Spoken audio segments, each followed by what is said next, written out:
The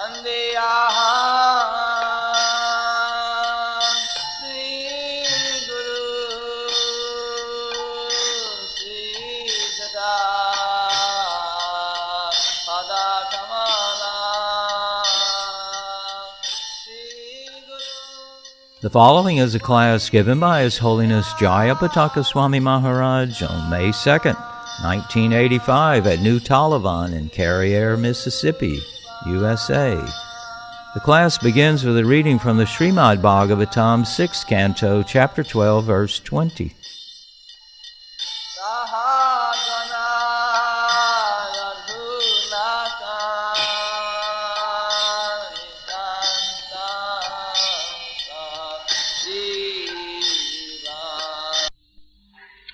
Translation. You have surmounted the illusory energy of Lord Vishnu, and because of this liberation you have given up the demoniac mentality and have attained the position of an exalted devotee. Report by Srila Prabhupada. Lord Vishnu is the Mahapurusha. Therefore one who becomes a Vaishnava attains the position of a Mahapurusha. This position was attained by Maharaja Parikshit. It is said in the Padma Purana that the distinction between a demigod and a demon is that a demigod is a devotee of Lord Vishnu, whereas a demon is just the opposite. Vishnu Bhaktas Mito Daiva Asuras Tad Viparyaya. Dhritarashtra was considered a demon, but actually he was more than qualified as a devotee or Mahapurusha. If one somehow or other, becomes a devotee of the Supreme Lord, whatever his position, he can be brought to the position of a perfect person.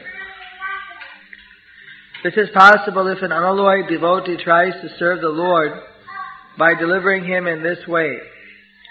Therefore, Sukadev Goswami says in Srimad Bhagavatam 2.4.18, Kirata hunandra pulinda pulkasa abhira sumbha yavana kasadaya yenye cha papa yadapasraya sraya sudyanti tasmai prabhavishnave namah. Translation.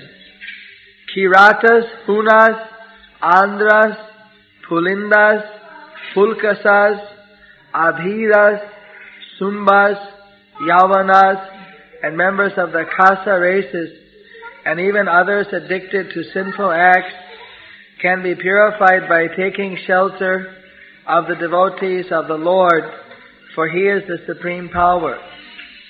I beg to offer my obeisances, my respectful obeisances unto Him. End of translation. Anyone can be purified if he takes shelter of a pure devotee and molds his character according to the pure devotee's direction. Then even if one is a Kirata, Andhra, Pulinda, or whatever, even a Dixie or a Yankee, he can be purified and elevated to the position of a Mahapurusha. Then, even if one is a Kirata, Andhra, Pulinda, or whatever, he can be purified and elevated to the position of a Mahapurusha. Thus end the Bhaktivedanta translation and purport of the Srimad Bhagavatam, Canto 6, Chapter 12, Text 20, in the matter of Dhritarashtra's glorious death. Here Lord Indra is praising Dhritarashtra. He could see that because Dhritarashtra was undisturbed even in spite of so many obstacles, and because he was speaking only the pure philosophy of Krishna consciousness, therefore, he said, you have surmounted the illusory energy of Lord Vishnu. Therefore, you've given up a demoniac mentality and have attained the position of an exalted devotee. So similarly, if we practice Krishna consciousness and thus achieve liberation, then we give up our demoniac mentality and we achieve the position of an exalted devotee. But there's so many people in the world who have got different degrees of demonic mentality. Demonic mentality basically is a godless mentality, where one is simply dictated by the mode of passion, ignorance, and is always inimical to others. But when one has awakened Krishna consciousness that discards the demonic mentality, then naturally one is concerned about the welfare of others and is situated on the transcendental platform. So these two opposites are there. The demons are concerned about their own material welfare, even at the expense of others, while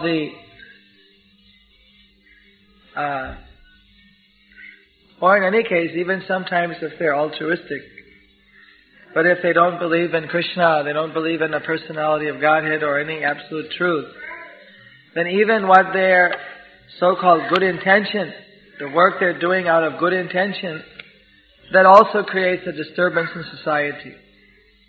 So you can't win. If a person wants to have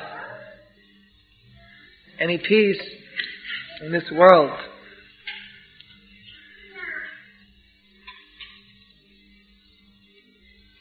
and tries to achieve that, avoiding God consciousness, even such people are put into so many difficulties. And ultimately their situation is very hellish. So the devotee is someone who is working for the satisfaction of Krishna. And if that mentality is promoted, then naturally there can be unity and diversity. Just as in the third canto Bhagavatam, in the lesson to Mother Devahuti by Kapila Muni, he describes that there are different kinds of devotional service. Devotional service mixed with ignorance, devotional service mixed with passion, and devotional service mixed with goodness. He said each of these devotional services have got a separate bhav called Pritak Bhava. Only pure devotional service is transcendental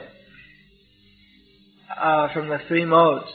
So said that there are, in this way, 3, then you multiply 3 times 2, you get 9, you multiply 9 by 9, you get 81.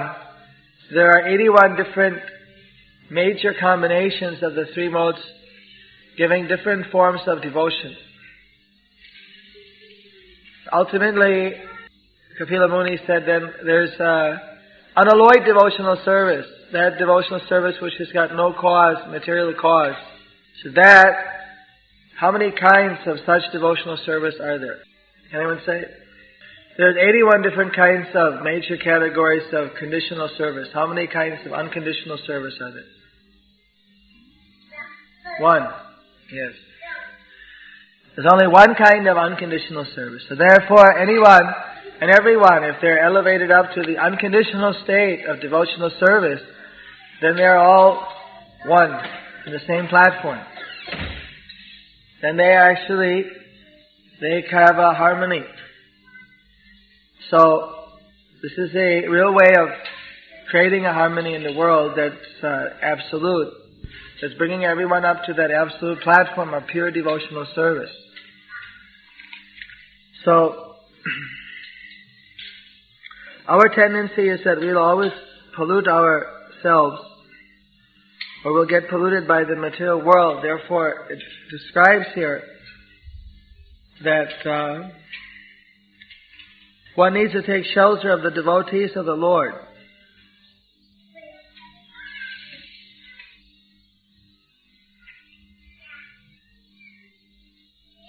Apasrayasraya. Take shelter of those who have taken shelter. In this case, that's actually the best alternative. Better than taking shelter of the supreme shelter. but to take shelter of those who have taken shelter of him. Just like when Mayasura was running from the Sudarshan Chakra, he surrendered to Arjuna. And therefore, immediately Krishna blessed him. Immediately Krishna blessed him. He was very pleased because he had taken shelter of Arjuna. This is the special benediction.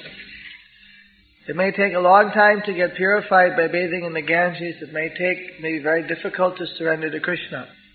But somehow or another, if one can surrender to the pure devotee, then one's spiritual progress is assured. It goes very quickly. If in spite of getting so many good instructions from the pure devotees of the Lord, in spite of having all kinds of facilities for serving and for devotional service, still one hesitates or neglects to follow such good advices, then it's consider that who is more unfortunate than that person.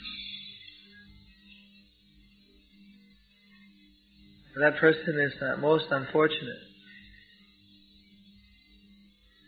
to get so many transcendental opportunities and then not to take advantage. These Kiratas, Hunas, Andhras, Pulindas,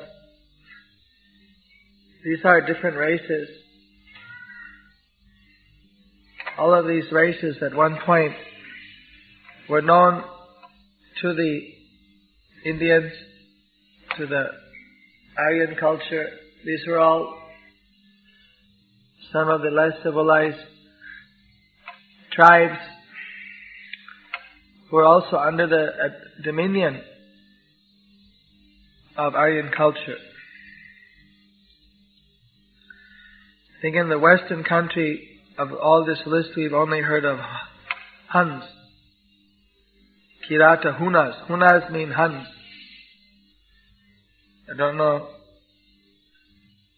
if anyone's heard of any other of the races. Yavana, Kasa, but they include such races as some of the other Oriental tribes, maybe the Chinese, the Tibetan hill tribes or something. People who are generally not well versed in spiritual science. Yavanas mean those who are addicted to sinful activities and meetings. It says even if there are other type of sinful people, they can all get delivered because the Lord is the supreme power. So they can all be delivered if they take shelter of the devotee of the Lord. Because the Lord is the greatest. He's the Mahapurusha. So someone who becomes his devotee becomes the devotee of the greatest. So a person becomes great by being a devotee of the greatest. So Mahapurusha means the Supreme Lord, and Mahapurusha means of the Supreme Lord. Just like if someone becomes the child of some big multimillionaire family, naturally then that person also achieves the same kind of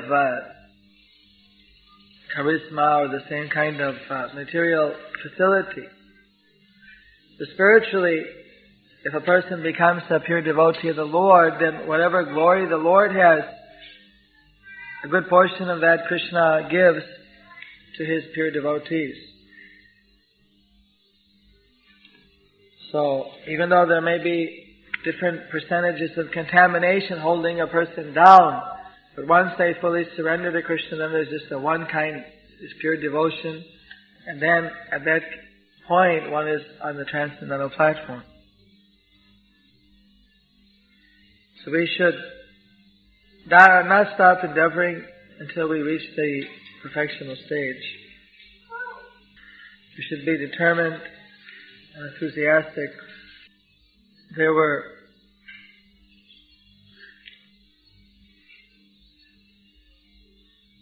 different people who started to chant under the movement of Lord Chaitanya Mahaprabhu. And by the chanting process, they become purified very quickly. I think everyone knows the story of Mrigari the hunter, and how by chanting, how he was the hunter. Later he was converted by the Lord. And he set up a little ashram at his house, watering the tulsi, chanting Hare Krishna. And this way he got the mercy of his guru, Narada Muni.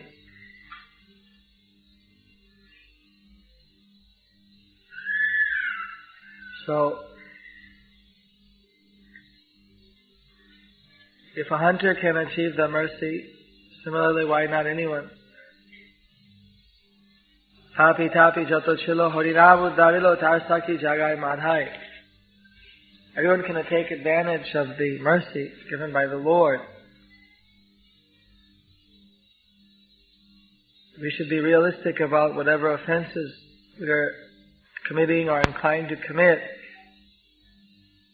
And we should avoid committing any kind of offense so that we can progress very quickly in this path of pure devotion.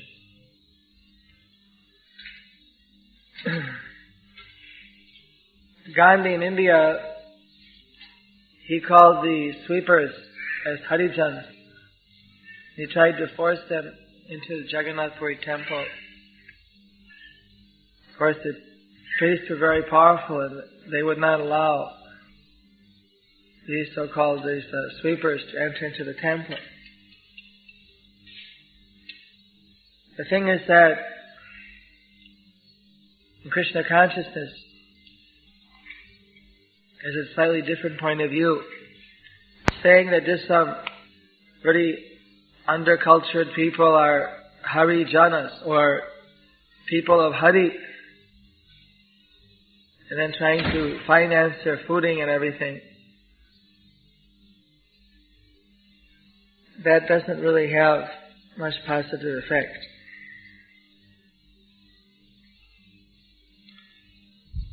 Because the people, they still have the same bad habits. So just by giving them a different title, if they don't change themselves at all, what is the actual value?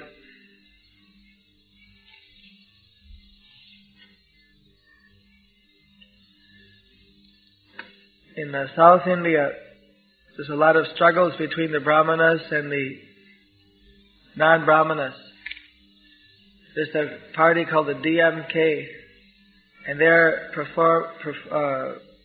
affirmed atheists.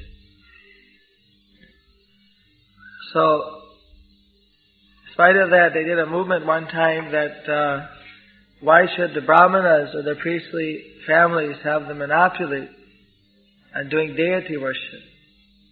And so by some force, they're able to set up a training program for non-Brahmanas, sweepers or whatever, to take up the puja. So the report is that when they had to go into those deity rooms and do the artis and the ghee wicks and everything, they said, who can take this job? This is too much. The whole day just doing artis and sitting here and it's hot and mantras and things like that. This is boring. This is not comfortable. They couldn't take it. They didn't have that much of a peaceful nature to be able to absorb themselves in deity worship. Rather, they found it kind of torturous to be locked up in those stone temples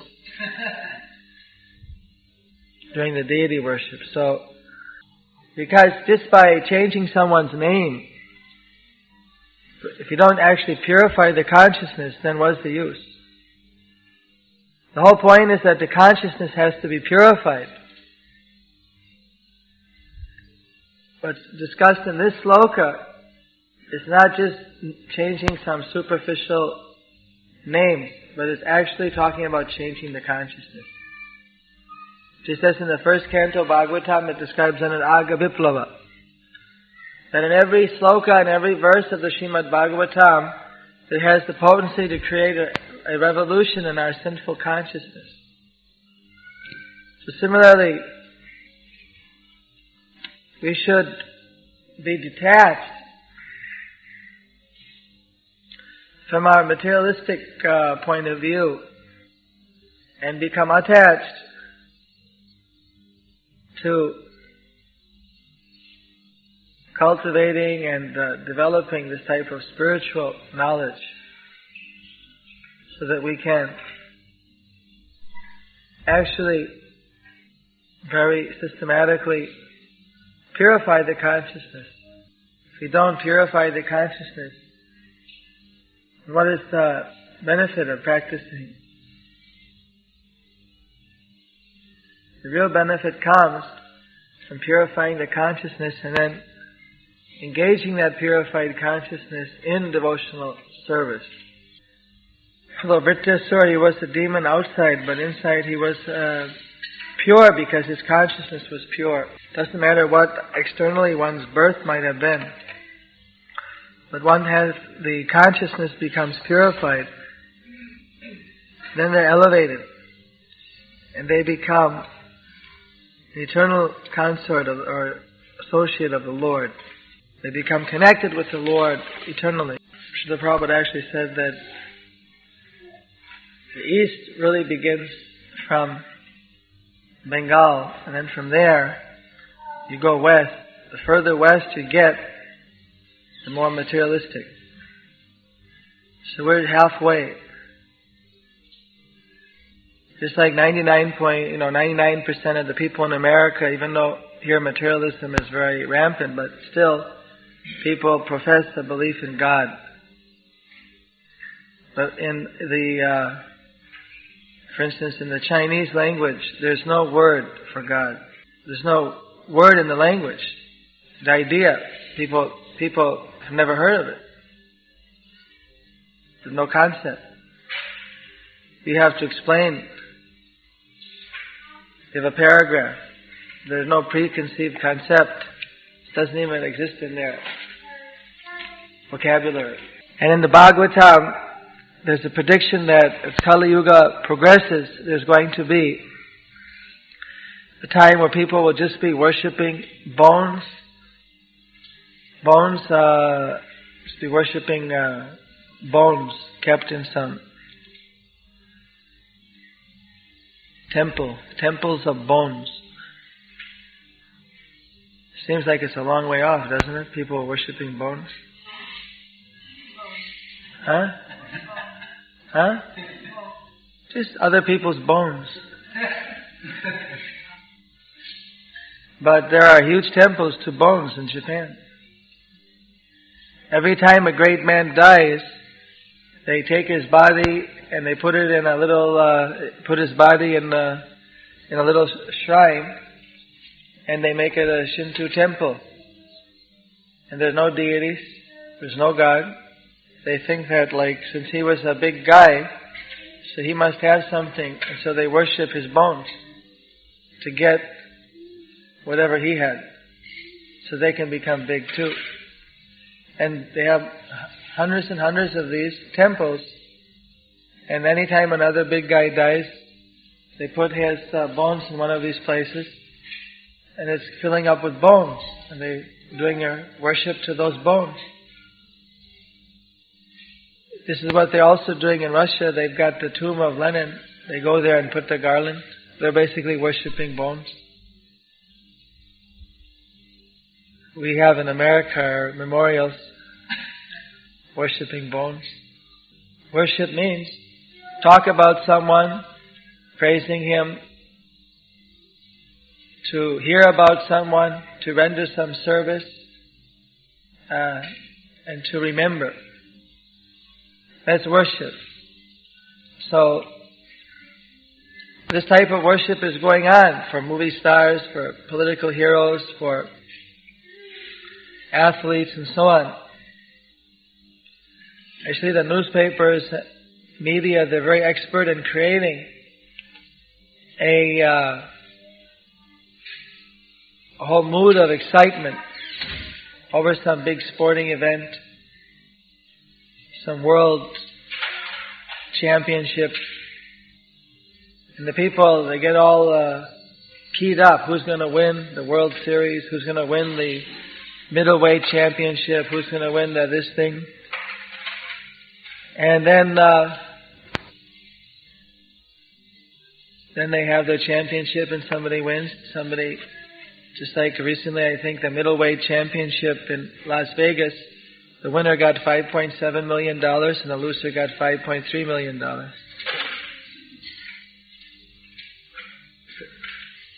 So people,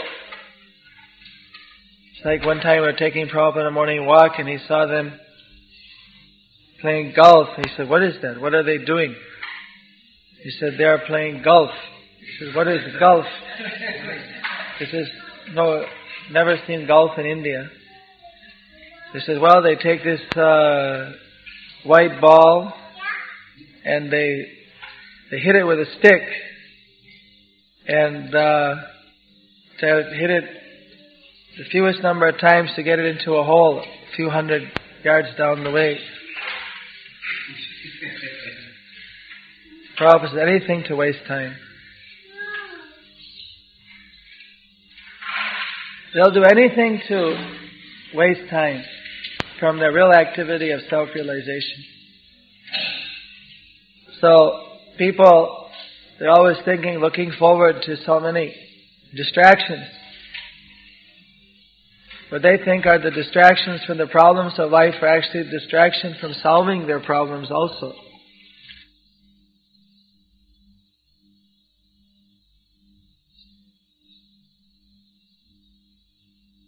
Or we allow ourselves to become distracted, to worship bones or play frivolous sports or talk idle talks, the more that we are allowing the valuable time to slip through our fingers. Time is something that no one can buy back. Chanakya Pandit said there's two things in the world you can't get back: the spoken word and time passed. Right? Once someone says something in anger or jest, and if that hurts someone else or they hear this, no matter what you say, you can't make that vibration disappear. It was heard, it was spoken, it was out. Similarly, time, when it goes by, even for millions of dollars, you can't get it back. So here we have a limited amount of time. Within this time, if we're a little serious, if we have the guidance of a pure devotee, well, we can achieve, it says here, we can achieve the shelter of the Lord. We can become purified. Sudhyanti. We can become purified. Sudhyanti.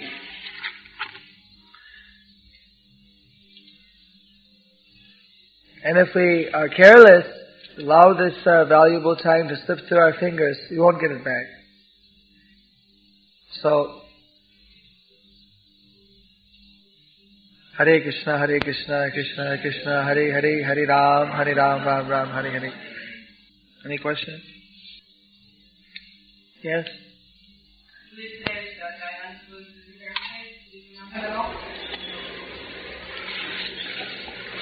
Jayananda personally shaved me up the first time. When I decided I wanted to go to India because I couldn't find any spiritual guide in America, then miraculously Krishna brought me in contact with the devotees. So that time in the temple there was Vishnu Jan, Tamal Krishna, a number of other devotees, Guru Das, Sam Sundar.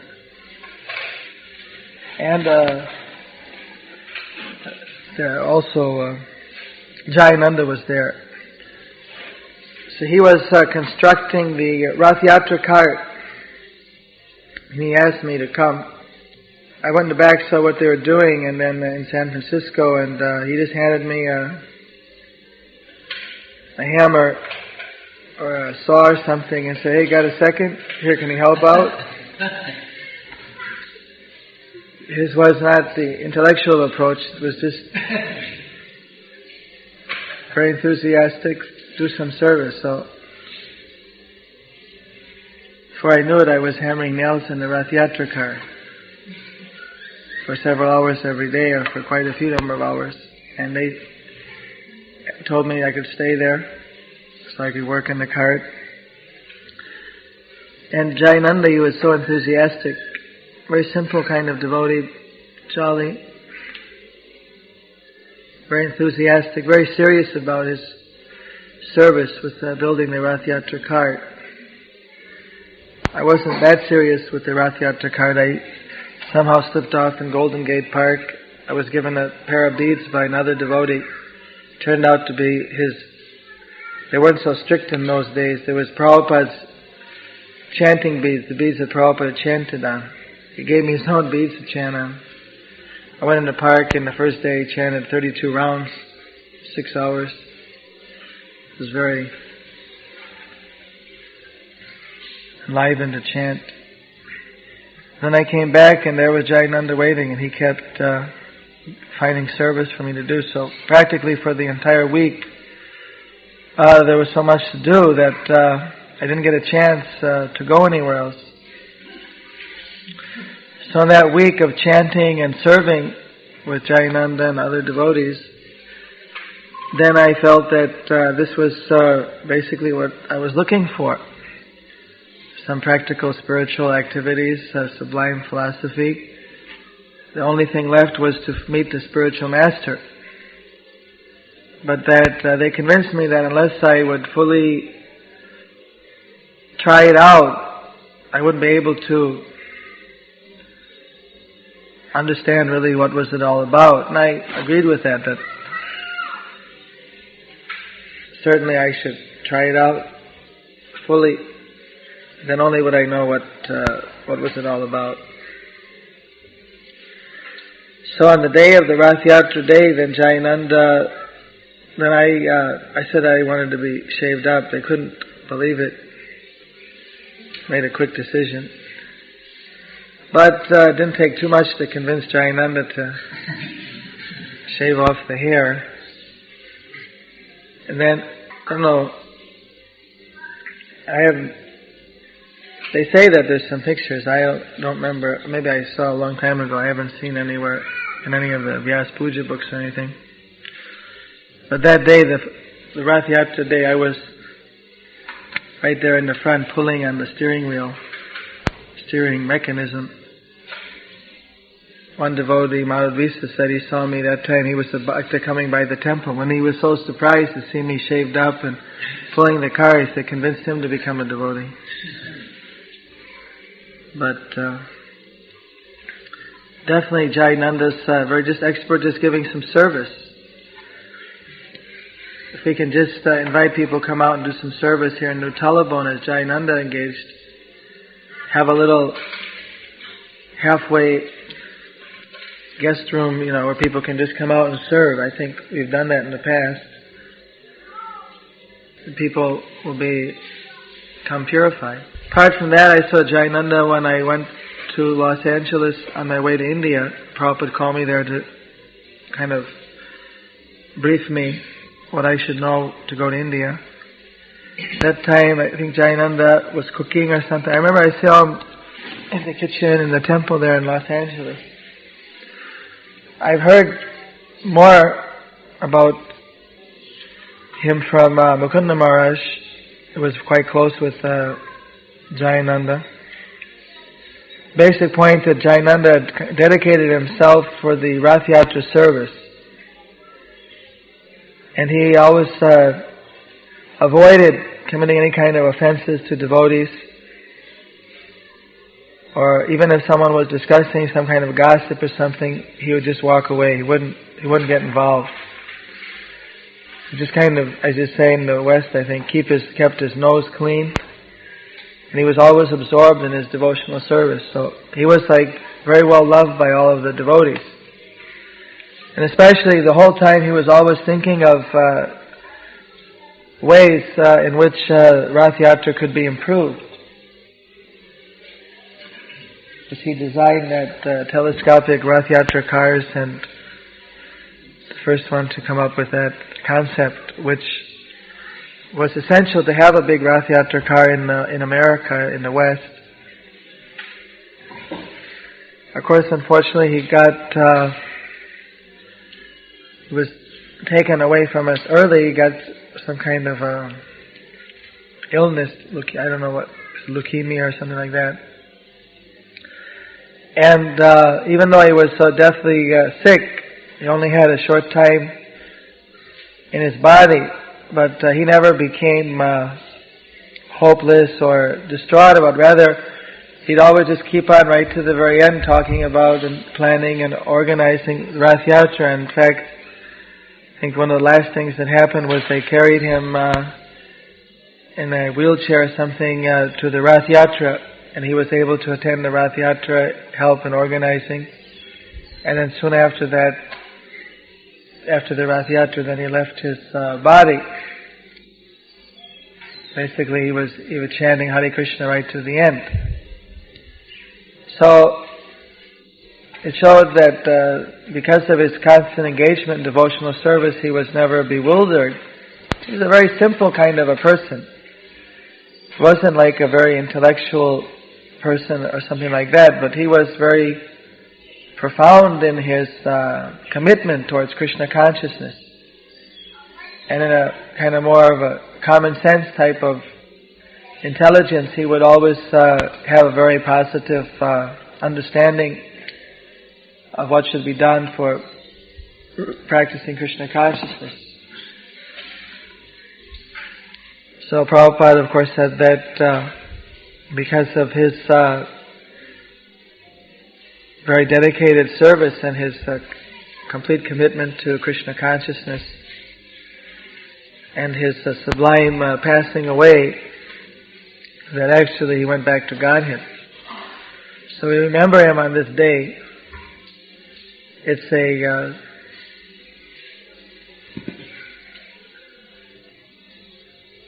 since he's there already in the spiritual world, I hope that he continues to, hope that he will bless me again, as he did by shaving me up and keeping my head always clean, all the mayas out of it, that we could all be as dedicated for our devotional service as he was dedicated for the service that Prabhupada gave to him,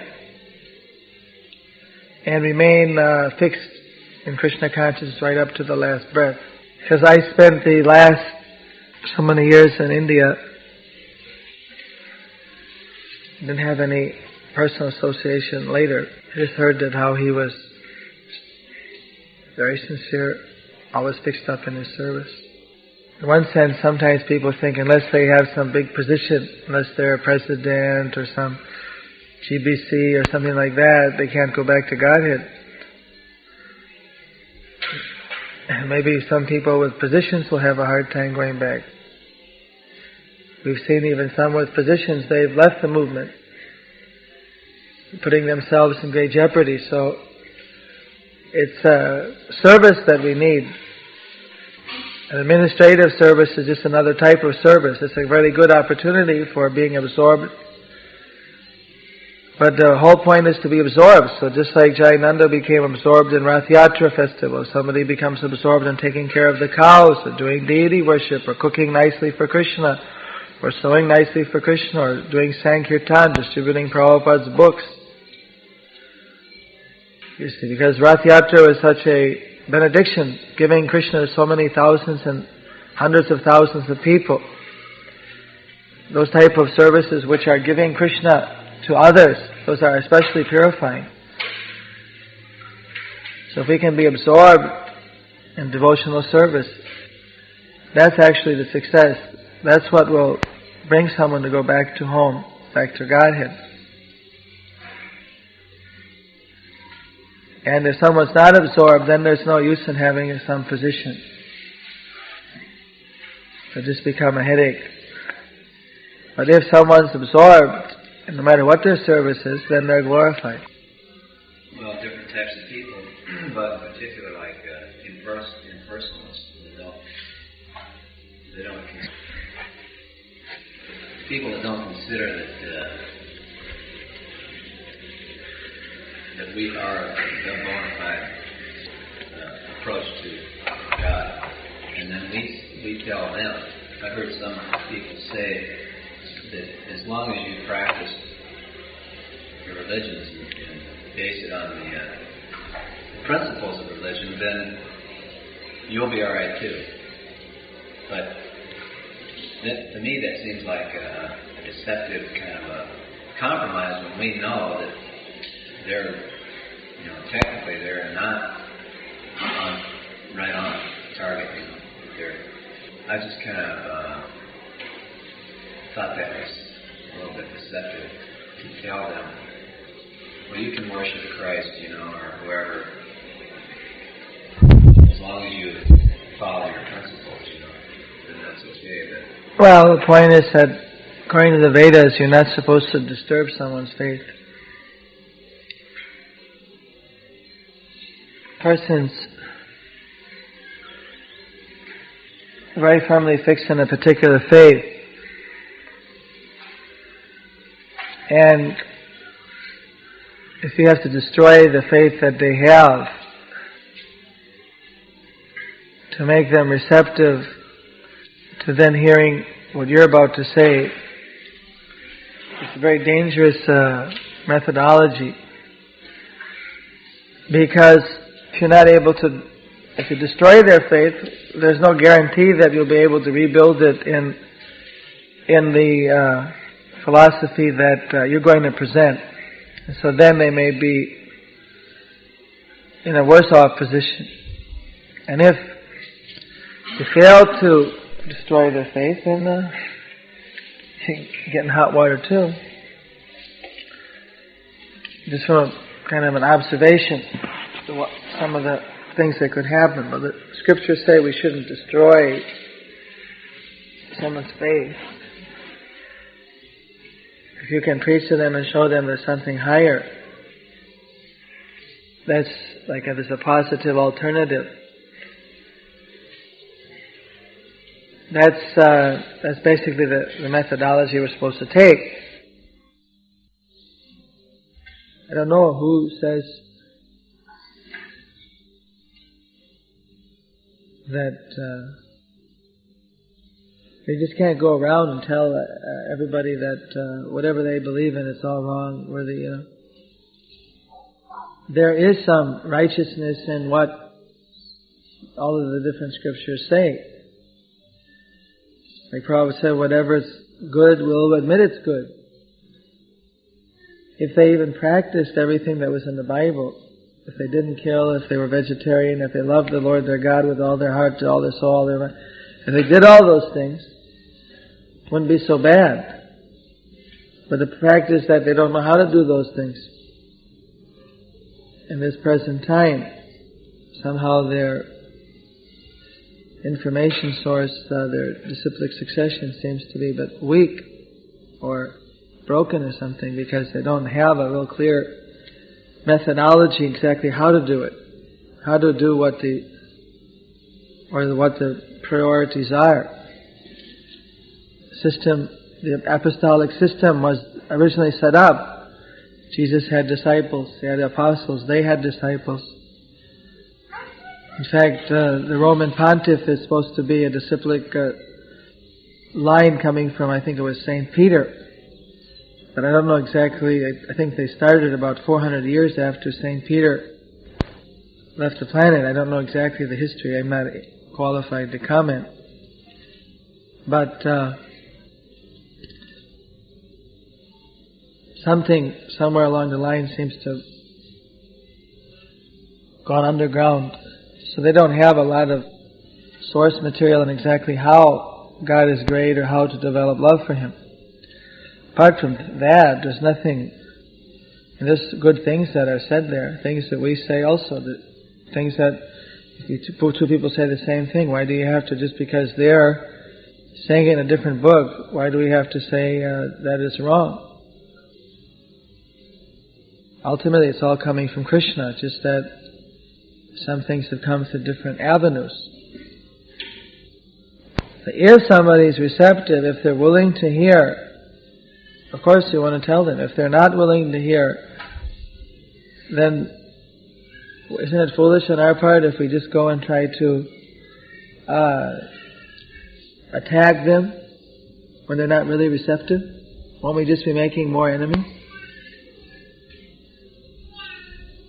Preaching isn't just some kind of blind thing like you go in like a rhinoceros and that it's something you have to see. It's just like sometimes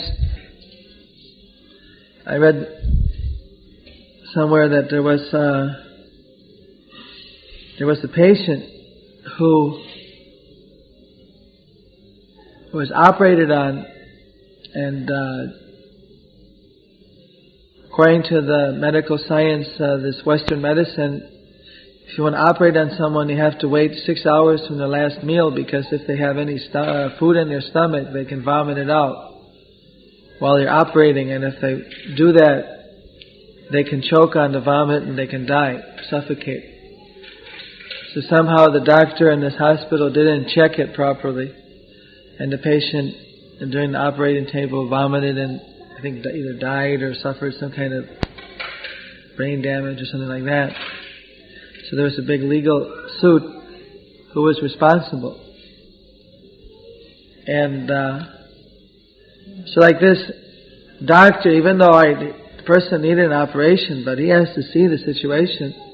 It's not like just blindly, or sometimes there was one person I met in Malaysia that said she needs some kind of an operation, but the doctor says she has a heart condition, they can't operate on her. If they give her anesthesia, it will possibly kill her. So there are different situations. So you don't just, a person's real weak, you can't just go in there and do major surgery. So by association, by friendliness, by giving him some service, by some prasadam, by some books, by accepting the things that we do accept, not that we're going to accept the things we don't accept just for being diplomatic, but it's called like tactful, kind of presenting the things in a gradual way. And then if the person opens up a little bit, at least then, if they're a little stronger, if you establish simultaneously some faith in Krishna consciousness, then they may be ripe for preaching to. If a person comes, they have no faith, they're totally bewildered, they're just looking for the answer. See, that's a different situation. There's another person who's not looking so much, they got some faith. It's like if you just go out to smash what they have, then they may die on you spiritually. They may have a different result. It's like preaching to the faithless. They're not really ready yet for that kind of a heavy dose. So certainly you're right that we shouldn't lead people on more than we should try to give them an idea that there's something a lot more. We have to do it in such a way that they're going to accept it. Otherwise there's no use in just mechanically doing it if it has the reverse effect. What did you say? Lalita Priya? Another Maharani wanted me to ask one question. That if it's true... Are you a proxy? I'm sorry? Are you a proxy? Well, she's not here. She'd be too shy. But she wanted to know that if it's true that Tulsi Devi only grows with love and devotion, then how can you explain, because she's seen, Tulsi, big growth of Tulsi, and other devotees have seen too, in India, in the homes of needy that aren't even taken care of. So she's confused, she wants to be explained. How can she grow if there's no real love and devotion, if they're not really devoted to Krishna?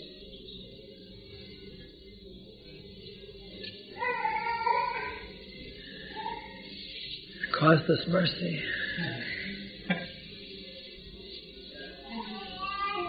Some of those houses may go out every day and put water.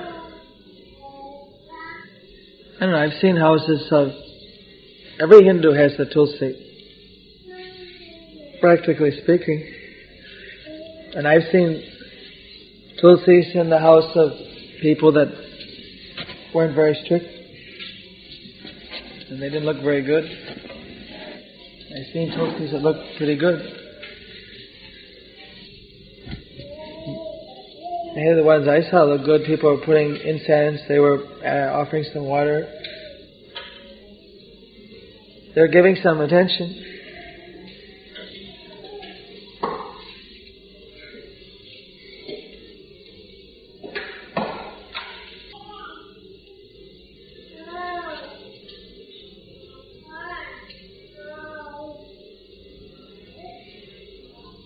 Growing tulsi is a spiritual activity, and the sinful actions are on the material platform. We sing here, Yani Tani Chapapani Brahmahatya Tani Cha, that simply by walking around Tulsi Devi you can get forgiven for killing a Brahmana even. So what to speak of killing a sheep or a duck or some whatever. Most Hindus won't kill a cow. So even if they eat meat, that's a minor sin that can be forgiven by Tulsi Devi. If the people are not offensive to sadhus, if they're not offensive to Tulsi, if they're careful on that level, Tulsi is so spiritually potent that she could accept what service they're offering out of her causeless mercy and purify them for their materialistic contaminations. On the other hand, if we neglect Tulsi with knowledge, that would be offensive. You see, someone without knowledge, whatever they do, it's to their credit. So there are two different layers of analysis, the material and the spiritual platform. So someone might be sinful but offenseless on the spiritual platform. They don't have an offensive mentality towards Tulsi. Plus you don't know, even though there's a house of meteors, sometimes the mother's a widow and the widows are vegetarian. There's so many, I don't know, this seems like a real superficial kind of analysis. But Tulsi's independent. From our point of view, we try to give devotion and try to make her grow nicely, try to give her attention so she'll grow nicely. If somebody else is able to make Tulsi grow real nice, you should see how they do it. It's a good service for the people here in the south, the folk members. Get them all to have Tulsi in their home. They can water Tulsi, care for Tulsi, get a little light for Tulsi.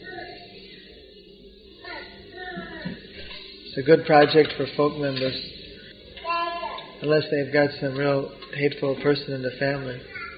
It says if one says one's mantra by the side of a Tulsi, you get 100,000 times the effect. 100,000, I think. Or maybe 10 million or 100,000. I think it's 1,000 times if you're standing in a sacred river. And if you're by the side of a Tulsi, it's 100,000. If you're by the deity, then it's unlimited. So Tulsi is she's very powerful. Is there an etiquette to the rest? One to consider that Krishna himself is there. It's called Archa Avatar. That since the Lord is spiritual and we can't see Him, so He comes in deity form, so that he can give blessings to the devotees who have material consciousness. So we should treat the deities as an incarnation of Krishna, that Krishna has personally come. So we can reveal our mind to Krishna as we would reveal our mind to God in any other form. So although God is, Krishna is one, yet each deity has got what's known as Leela Boichitra. That means that they have got variegated pastimes. Although it's the same Krishna, but he may have a slightly different mood or different features, pastimes, and different deities. So one deity may be very compassionate, or maybe very attracting, or have some different pastime which attracts the mind of the devotees, instills faith in the devotees to him. So we treat the deities formally with respect. We don't put our feet toward the deities. We don't talk in front of the deities. Just like if you were in a banquet and the President of the United States was speaking, somebody in the back of the room was chitter-chattering away, pretty soon you have a Secret Service guy tapping on your shoulder. What the hell are you doing? Shut up or ship out. How'd you get in here? So,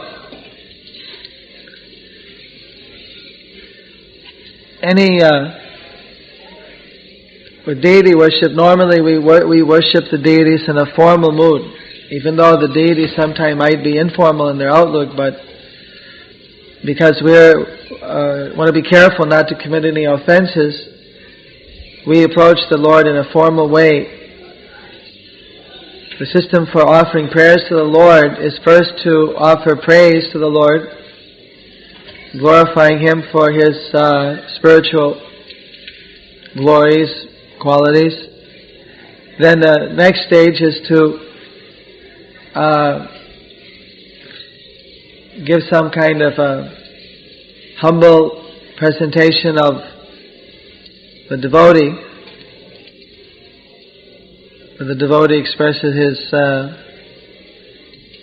humility before the Lord.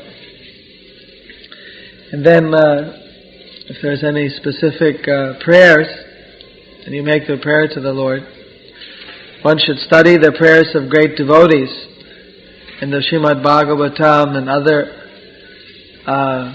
prayers, songs and other written by great devotees, and you can see the type of prayer which is suitable for different types of deities, although there's no hard and fast rule. There's a story of a deity called Alanath. It's a deity where Lord Chaitanya would go when Lord Jagannath would be in hiding or sick for 15 days. They closed the deity from no one could see Jagannath. And Lord Chaitanya felt such separation, he ran and spent the whole time at Alanath, Vishnu Krishna temple. So it's a very ancient deity. And there was one time a priest there was a guru, the Brahmana had disciples, and so he went out and left his wife and son there and asked his son to offer the prasadam. But he didn't actually train his boy up.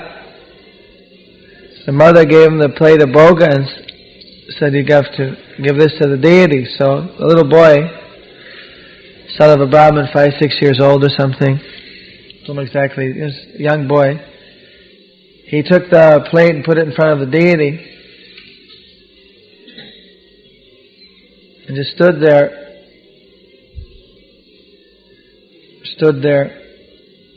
there watching. He started crying. The deity spoke, said, "Why are you crying?" says, "You're not eating." My father said, "I'm supposed to feed you. I gave it to you and you're not eating." So then, he's a very simple boy. Krishna says, "As you surrender to me, I'll reciprocate." So the boy didn't think, and that thought never came in his mind that this is a stone deity. How can he eat? How can he talk? He was relating directly, this is Krishna. I give him his food, he's not eating. Because he had utter faith, even just because he was a very simple child, but whatever, he had complete faith. So then the Lord, so he ate. Hitai Gaur Ki.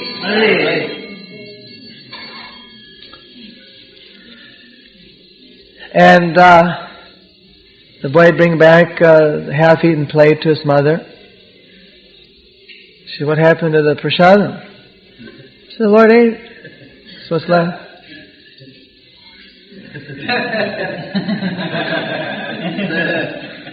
The boy, must be eating it and lying, So then she got concerned, my son's, developing these bad habits, lying or stealing, but didn't do anything at that time. Waited after a few days, sometime the father came back. The mother told him, "This is the thing I'm giving." He's bringing back the plate. He said, "The Lord ate it. Half gone." Now, what kind of a boy is he? What's he learning now? What's happening? And the father said, "Well, what's happening?" He says, "Offer the plate and the Lord takes and just as you told me, I've been doing everything." So then father said, "This is a little bit mysterious." So he hid somewhere in the back of the temple and saw his boy come out, give the boga and pray to the Lord, "Please take prasad." Then he saw the deity move and started to take, and then it was so shocking to him because he didn't have, he was doing it as a ritual, never, to see the actual deity move and everything. He goes, "Oh!" He just said something. He was like, a gasp or said something, just got startled, and then the deity, boom, jumped back up because deity got as if he was startled, it was his pastime. And so as a result, some of the prasad got splattered on the side of the deity. And it burned, made a little mark in the deity. And you could still see the mark. From some prasad made a mark in the deity.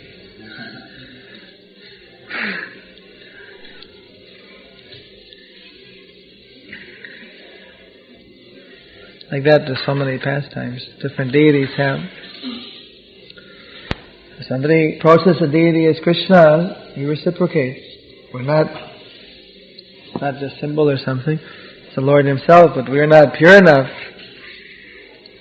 to see the Lord or to perceive. But He's there. He cannot understand everything we're offering. Is that alright? Hare Krishna. Yeah.